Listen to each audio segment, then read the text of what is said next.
अस्सलाम वालेकुम। आज का हमारा टॉपिक है सब्जेक्ट वर्ब एग्रीमेंट के रूल्स पे।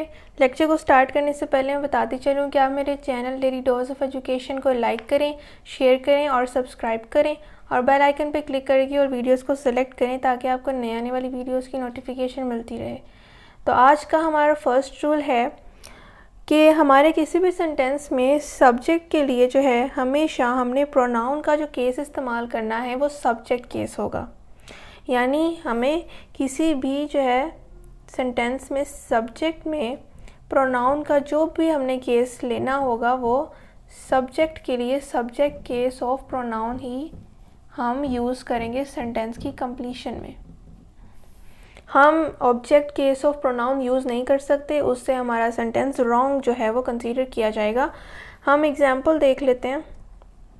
मैं रॉन्ग एग्जांपल जो है उससे काम स्टार्ट करूँगी ताकि हम उसमें मिस्टेक फाइंड आउट कर सकें। इनकरेक्ट सेंटेंस जो है अगर मैं लिखूँ तो वो है him reads good books.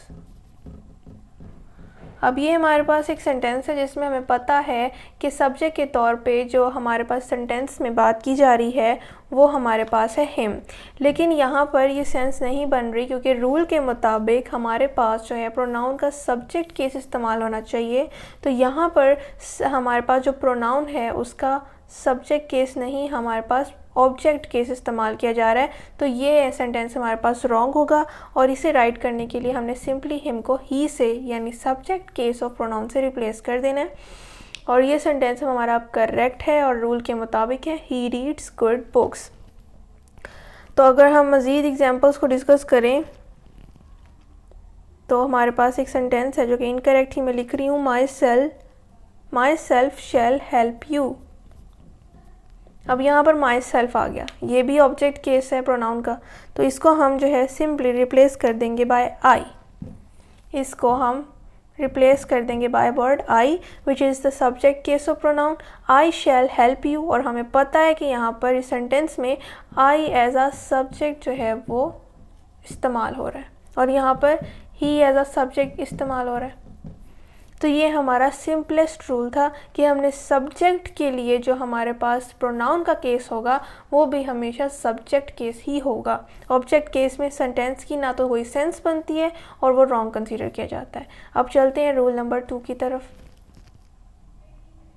Rule number 2 हमारे पास है कि अगर किसी सेंटेंस में जो सब्जेक्ट है हमारे पास यानी कि नाउन जब एज अ सब्जेक्ट किसी सेंटेंस में जो है वो यूज़ होता है तो उस नाउन के फ़ौरन बाद हमारे पास रिलेटिव प्रोनाउन वाला जो है सेंटेंस आना चाहिए। बिल्कुल डायरेक्टली नाउन के बाद हमारे पास रिलेटिव प्रोनाउन का सेंटेंस आना चाहिए क्योंकि हमारे पास जो रिलेटिव प्रोनाउन का सेंटेंस होता है वो नाउन का रेफरेंस होता है, तो बिल्कुल डायरेक्ट नाउन के बाद इस्तेमाल होना चाहिए। और अगर नाउन के बाद डायरेक्ट रिलेटिव प्रोनाउन नहीं आएगा तो रेफरेंस जो है नाउन का अपने रिलेटिव प्रोनाउन के सेंटेंस के साथ वो ब्रेक हो जाएगा। तो इसलिए हमें नाउन के फ़ौरन बाद रिलेटिव प्रोनाउन का जो सेंटेंस है वो लिखना है ताकि रेफरेंस इन दोनों में बिल्कुल बरकरार रहे। हम सेंटेंस को देखते हैं ताकि ये बात क्लियर हो सके। एक इनकरेक्ट सेंटेंस है जिसमें मैं इस रूल को फॉलो नहीं कर रही, तो उसमें हमने देखना है कि मिस्टेक क्या है। The boy is my friend who comes late. अब ये हमारे पास एक इनकरेक्ट सेंटेंस है। इनकरेक्ट सेंटेंस ये क्यों है हमारे पास? द बॉय हमारे पास सब्जेक्ट है इस पूरे सेंटेंस में और हमारे पास एज अ नाउन जो है वो यूज़ हो रहा है। तो अब द बॉय के यानी नाउन के फ़ौरन बाद हमें according to our rule relative pronoun वाला सेंटेंस आना चाहिए था ताकि नाउन और रिलेटिव प्रोनाउन में आपस में रेफरेंस क्रिएट हो सके। और अगर हम नाउन के फ़ौरन बाद रिलेटिव प्रोनाउन वाला सेंटेंस नहीं लिखेंगे तो रेफरेंस ब्रेक हो जाएगा। तो इस केस में एक इनकरेक्ट सेंटेंस में द बॉय के बाद इज़ माई फ्रेंड जो है वो आ रहा है, उसके बाद रिलेटिव प्रोनाउन वाला सेंटेंस जो है वो हो रहा है शुरू। तो यहाँ पर इनका आपस में डायरेक्ट जो है वो रिलेशन नहीं रहा, तो रेफरेंस जो है वो ब्रेक हो जाएगा और ये सेंटेंस रॉन्ग कंसीडर होगा। अगर हमें इस सेम सेंटेंस को राइट कंसीडर करवाना है तो सिंपली हमें द बॉय यानी नाउन के बाद रिलेटिव प्रोनाउन जो है वो हु हमारे पास एक रिलेटिव प्रोनाउन है, जिससे इंडिकेशन होती है कि ये सेंटेंस हमारे पास रिलेटिव प्रोनाउन का है, तो उसको हमने उसके बिल्कुल डायरेक्ट बाद में रखा, हु कम्स लेट। फिर हमने इस सेंटेंस को पुट किया, इज़ माई फ्रेंड। ये सेंटेंस जो है इसे रीड करने में भी हमें इस जो है वो इनकरेक्ट सेंटेंस के मुकाबले पता लग रहा है कि ये एक राइट सेंटेंस है और हमारे रूल के एग्जैक्टली अकॉर्डेंस में है। तो ये हमारे पास था रूल नंबर 2। अब रूल नंबर 3 की तरफ चलते हैं। रूल नंबर 3 हमारा बहुत ज़्यादा सिंपल है। रूल नंबर 3 में है कि अगर हमने किसी सेंटेंस में स्किल्स की जो है वो बात करनी है, जिस सेंटेंस में हम स्किल्स की बात कर रहे हों, वो कुछ भी हो सकते हैं, तो हमने वर्ब से पहले हमने जो है वो हाउ टू का वर्ड इस्तेमाल करना है बिफोर वर्ब। ये हमारे पास एक रूल है।